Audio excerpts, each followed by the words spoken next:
عاصم سالم. الدوري الممتاز المصري، تحياتي محمد عفيفي معلق المباراة من استاد السلام. الأهلي يستضيف التعدين في خطوة جديدة من أجل حسم اللقب قبل نهاية البطولة. المارد الأحمر اللي بيحتاج ل 11 نقطة بالأرقام عشان يبقى بطل الدوري، بصرف النظر إن الفريق الفيومي يحصل كام بونت من اللقاءات اللي جاية. إنما خلينا نقول إن هو قدام منافس شرس النهاردة، رغم إن نادي التعدين كان بيعاني من نهاية الدور الاول، انما قدر مدير الفني الجديد احمد كشري ان يحقق بيهم 4 انتصارات في اخر 6 مواجهات.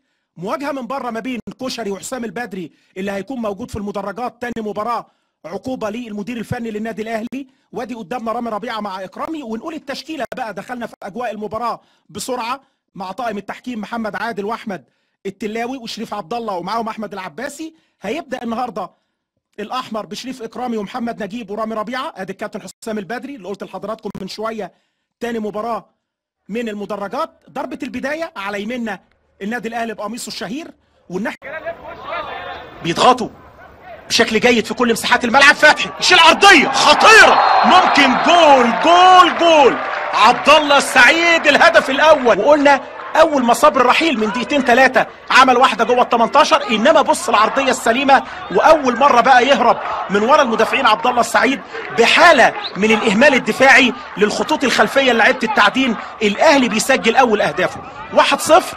عبد الله السعيد اللي هيعتلي النهارده قائمه الهدافين ب8 تجوان، ويسبق كده وليد سليمان. بعض الاعلاميين، ودي الكره اللي كانت الاخطر خلال اول ربع ساعه اللي عملها وليد سليمان عند ميدو جابر، وبعدها توليه المهمه احمد كشري. دي اللعبه اللي عملها صبر رحيل، كان متسلل ميدو جابر. ودي الهجمه اللي بعدها اللي راحت عند هيثم مصطفى. وادي الاثنين المساعدين قدامنا في مواجهه اليوم. عمرو جمال، 4 اسماء.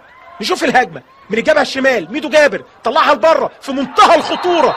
جول عبد الله السعيد. اتقل تاخد حاجه نظيف، اللي قلنا كان غايب عن التهديف من الاسبوع رقم 16 ورجع في الاسبوع اللي فات امام طلائع الجيش بضربه جزاء، اللي قلنا برضو واحنا بنعلق على المباراه هترجعه لحالته التهديفيه. اللعيب لما بيغيب بيحتاج الثقه، انما بص عرضيه ميدو جابر وهي جايه له واخد القرار وعارف هيتصرف ازاي، عكس لعب كوليبالي اللي ما قدرش ان يطلعها لبره كده في الشوط الاول. اسلام صيام، وده هدف اللقاء الوحيد، العرضيه السليمه 100% اللي عملها احمد فتحي. ودخل عبد الله السعيد ما بين اسلام شرقيه والاثنين المساكين في مكان مثالي، عشان كده اتسهلت عليه المهمه تماما. قدامنا كان في معلق المباراه رؤيه فنيه للاستوديو التحليلي الزميل العزيز ماركو مراد، نجوم التحليل الفني كابتن فتحي مبروك، كابتن عبد الحميد بسيوني. الى اللقاء.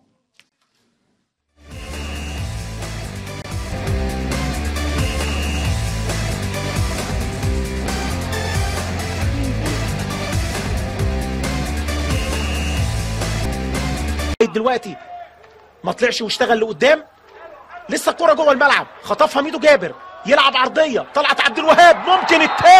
ممكن الثالث سليمان كوليبالي. وريني الشقلباز يا ابني، ادي سليمان كوليبالي وخطأ من طلب مع بدايه الشوط الثاني مع الدقيقه 51 سجلوا. ادي الغلطه اللي عملوها وكانت الكرة جوه الملعب، خطفها ميدو جابر اللي بيعمل جونين النهارده. والتمركز الدفاعي وحاله الفوضى اللي جوه 18 اسلام صيام مع احمد عبد الموجود استغلها كويس قوي سليمان كوليبالي، وخطأ كبير لحارس المرمى عشان يحطها سهله ويجيب النهارده 6 اهدافه. 3-0 للنادي الاهلي. نفس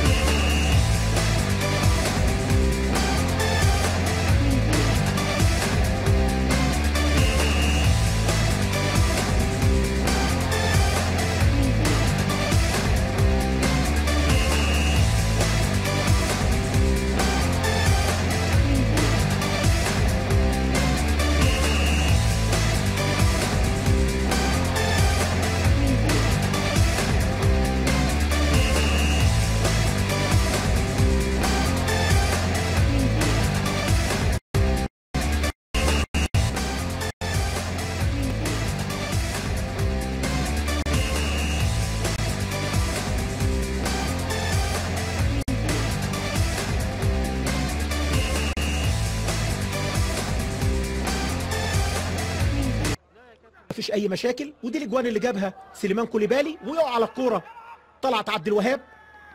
الاهلي امام زناكو السبت، كل الامنيات الطيبه للقلعه البيضاء امام كابسي يوم البدري. ممكن يكون هو بيقول تعليمات ولا حاجه. على فكره في اللائحه الجديده، التعديلات الجديده، المدير الفني اللي موقوف ممنوع ان هو يبقى فيه اي وسيله اتصال بالجهاز الفني اللي موجود في الملعب. شفنا المشهد في اللقاء اللي فات، انما خلينا نشوف اعاده الاجوان بتاعت عبد الله. 3 اجوان، وبص التمركز بتاع لعيبه التعدين، 5 لعيبه موجودين انما مش بالقطره. انت واقف ازاي؟ عندك حتتين 3 فيهم مشاكل النهارده. عمليه التمركز، يقرب هيثم مصطفى من وسط الملعب على مهلهم، ورجع بقى على قطاع الناشئين في النادي الاهلي احمد عبد المنعم كشري، اللي قلت كان واحد من فراوده بدايه التسعينيات.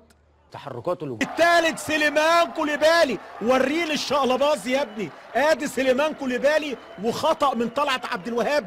قال لك اطلع ولا ما اطلعش؟ موجود سليمان كوليبالي اللي بيسجل بعد ما غاب لقاءين وبعد عن التهديف. يرجع سليمان كوليبالي الخطير الشرير بجون ثالث مع الدقيقه 61. الاهلي 3-0 قلنا في لقاء هادئ تماما، وكل ربع ساعه يطلعوا لنا انتاج هجومي جديد. مع بدايه الشوط الثاني مع الدقيقه 51 سجلوا. ادي الغلطه اللي عملوها، وكانت الكره جوه الملعب خطفها ميدو جابر اللي بيعمل جونين النهارده. والتمركز الدفاعي وحاله الفوضى اللي جوه 18 اسلام صيام مع احمد عبد الموجود استغلها كويس قوي سليمان كوليبالي، وخطأ كبير لحارس المرمى عشان يحطها سهله ويجيب النهارده 6 اهدافه. 3-0 للنادي الاهلي، نفس نتيجة. بيضغطوا بشكل جيد في كل مساحات الملعب. فتحي يشيل عرضيه خطيره، ممكن جول جول جول. عبد الله السعيد الهدف الاول. وقلنا اول ما صبر رحيل من دقيقتين 3 عمل واحده جوه ال 18، انما بص العرضيه السليمه. واول مره بقى يهرب من ورا المدافعين عبد الله السعيد بحاله من الاهمال الدفاعي للخطوط الخلفيه لعيبه التعدين. الاهلي بيسجل اول اهدافه 1-0. عبد الله السعيد اللي هيعتل النهارده قائمه الهدافين ب8 تجوان، ويسبق كده وليد سليمان. نتكلم في منتهى الجمال والروعه. بص اهيت اتلعبت اول مره، حط عرضيه جوه ال 18، طلع المدافعين، لسه موجود في مكانه بعد ما محمد نجيب وحسام غالي الاثنين تداخلوا في الكوره. صلحها كويس قوي غالي لاحمد فتحي اللي بيطلع واحده مدفع من رجله يارده تحت، ما كانش يقدر يعمل لها حاجه. طلعت عبد الوهاب حارس المرمى، ياخدوها ويروحوا لقدام في اتجاه. اول مره بقى يهرب من ورا المدافعين عبد الله السعيد بحاله من الاهمال الدفاعي للخطوط الخلفيه لعيبه التعدين. الاهلي بيسجل. بعض الاعلاميين، ودي الكره اللي كانت الاخطر خلال اول ربع ساعه اللي عملها وليد سليمان عند ميدو جابر، وبعدها توليه المهمه احمد كشري. دي اللعبه اللي عملها صبري رحيل، كان متسلل ميدو جابر. ودي الهجمه اللي بعدها اللي راحت عند هيثم مصطفى. وادي الاثنين المساعدين قدامنا في مواجهه اليوم، مفيش اي مشاكل. ودي الاجوان اللي جابها سليمان كوليبالي، ويقع على الكوره طلعت عبد الوهاب. الاهلي امام زناكو السبت، كل الامنيات الطيبه للقلعه البيضاء امام كابسي يوم البدري. ممكن يكون هو بيقول تعليمات ولا حاجه. على فكره في اللائحه الجديده، التعديلات الجديده، المدير الفني اللي موقوف ممنوع ان هو يبقى فيه اي وسيله اتصال بالجهاز الفني اللي موجود في الملعب. شفنا المشهد في اللقاء اللي فات، انما خلينا نشوف اعاده اللي اسلام صيام. وده هدف اللقاء الوحيد، العرضيه السليمه 100% اللي عملها احمد فتحي، ودخل عبد الله السعيد ما بين اسلام شرقيه والاثنين المساكين في مكان مثالي، عشان كده اتسهلت عليه المهمه تماما. قدامنا كان في معلق المباراه رؤيه فنيه للاستوديو التحليلي الزميل العزيز ماركو مراد، نجوم التحليل الفني كابتن فتحي مبروك، كابتن عبد الحميد بسيوني. الى اللقاء.